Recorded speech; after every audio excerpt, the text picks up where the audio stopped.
नाजरीन, Maharashtra assembly election को लेकर जहां पूरे महाराष्ट्र का सियासी माहौल इस वक्त गर्म हो चुका है, वहीं मराठवाड़ा में सियासी पत्ते खुलना भी अब शुरू हो चुके हैं, क्योंकि गुज़िश्ता कई दिनों से इमाम के रियासती सदर और साबिक एमपी इम्तियाज़ जलील को लेकर सोशल मीडिया पर कई तरह की खबरें गश्त करने लगी थी।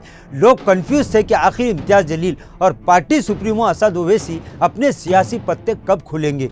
लेकिन गुज़िश्ता शाम एमआईएम सुप्रीमो असद ओवैसी ने ट्वीट करके इस कन्फ्यूज़न को तो दूर कर दिया और ट्विटर के ज़रिए ये तय कर दिया कि औरंगाबाद में मशरिक असेंबली हल्के से साबिक रुकन पार्लियामेंट और साबिक एमएलए पार्टी के रियासती सदर इम्तियाज़ जलील मैदान में किस्मत आजमाएंगे। लेकिन एक और कंफ्यूजन महाराष्ट्र की सियासत में नाजरीन पैदा हो चुका है और एक बहुत बड़ी खबर हैदराबाद से निकलकर सामने आ रही है। इसी सिलसिले में पेश है एबीएन महाराष्ट्र की एक स्पेशल रिपोर्ट।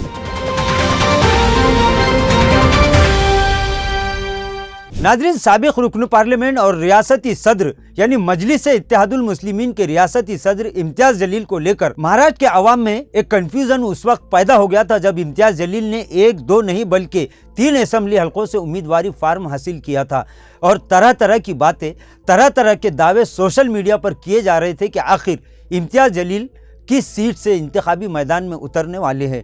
क्योंकि जुमा के दिन असद ओवैसी ने एक सियासी पत्ता खोला, यानी इम्तियाज़ जलील के असेंबली हल्के से, वो असेंबली हल्का जहां से सिर्फ इम्तियाज़ जलील ही नहीं बल्कि एमआईएम ने भी तारीखी शहर औरंगाबाद की इस सरजमीन से अपने सियासी सफ़र का आगाज़ किया था, वहीं से इम्तियाज़ जलील की जगह नासिर सिद्दीकी को एमआईएम का उम्मीदवार बनाने का ऐलान किया गया।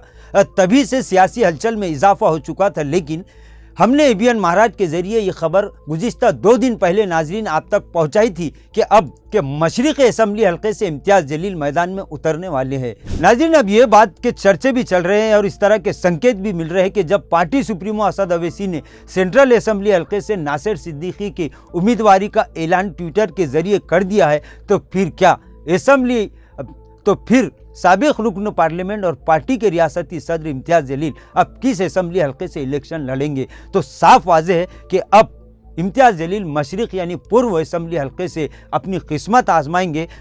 लिहाजा कल शाम पार्टी सुप्रीमो असद ओवैसी ने फिर एक ट्वीट किया और इम्तियाज़ जलील को औरंगाबाद मशरिक़ी हल्के से उम्मीदवार बना दिया। अब इस असेंबली हल्के में नाजरीन तिरंगी नहीं बल्कि पचरंगी सियासी घमासान होने जा रहा है, यानी महायुति, महाविकास आघाड़ी, वंचित बहुजन आघाड़ी और समाजवादी के साथ साथ अब एमआईएम के उम्मीदवार के दरमियान घमासान होने वाला है। इंतखाबी मैदान तैयार हो चुका है। ये 5 उम्मीदवारों के दरमियान मशरिक़ी असेंबली हल्के में इंतखाबी जंग का ऐलान गोया हो चुका है। इम्तियाज़ जलील ने असेंबली हल्के का फैसला तो कर लिया, वहीं एक और दूसरा कन्फ्यूज़न भी नाजरीन पैदा हो चुका था कि जिस तरह इम्तियाज़ जलील ने असेंबली हल्के से उम्मीदवारी फार्म हासिल किया है, उन्होंने यानी इनकी पार्टी के नांदेड़ के जिम्मेदारान की जानिब से नांदेड़ में होने जा रहे लोकसभा के ज़िमनी इलेक्शन के लिए भी एक उम्मीदवारी फार्म हासिल किया गया है। और अब इस तरह की खबरें मिल रही है कि इम्तियाज़ जलील अब की बार 1 नहीं बल्कि 2 सीटों से इंतखाबी मैदान में किस्मत आजमाने वाले हैं।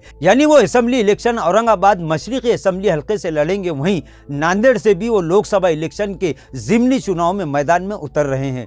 क्योंकि गुज़िश्ता दिन ही नांदेड़ एमआईएम की जानिब से बड़े जिम्मेदारान ने इस बात को मीडिया के सामने बताया है कि इम्तियाज़ जलील नांदेड़ लोकसभा चुनाव लड़ने जा रहे हैं। इसी तरह ये भी ऐलान किया कि इम्तियाज़ जलील का उम्मीदवारी फार्म दाखिल करने के लिए एक ज़बरदस्त यानी तारीखी रैली की तैयारियां भी जोर और शोर से जारी है। नांदेड़ एमआईएम के जिम्मेदारान ने इस दौरान ये भी कहा कि एक धाकड़ रैली के जरिए इम्तियाज़ जलील लोकसभा इलेक्शन के लिए अपना उम्मीदवारी फार्म दाखिल करेंगे।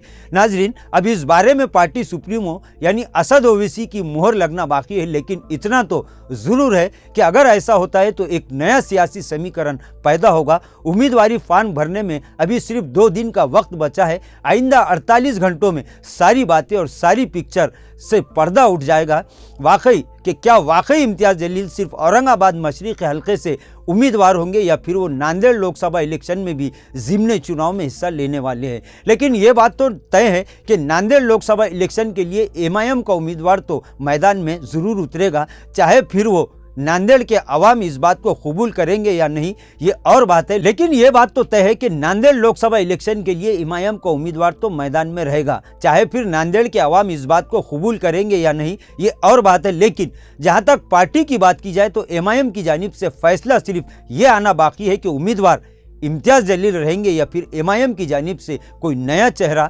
नांदेड़ के लोकसभा के ज़िमनी इलेक्शन में मैदान में उतरने जा रहा है। नाजरीन, आज के लिए बस इतना ही, फिर मुलाकात होगी कुछ नई वीडियो के साथ। तब तक के लिए हमें इजाज़त दीजिए। अल्लाह हाफिज़।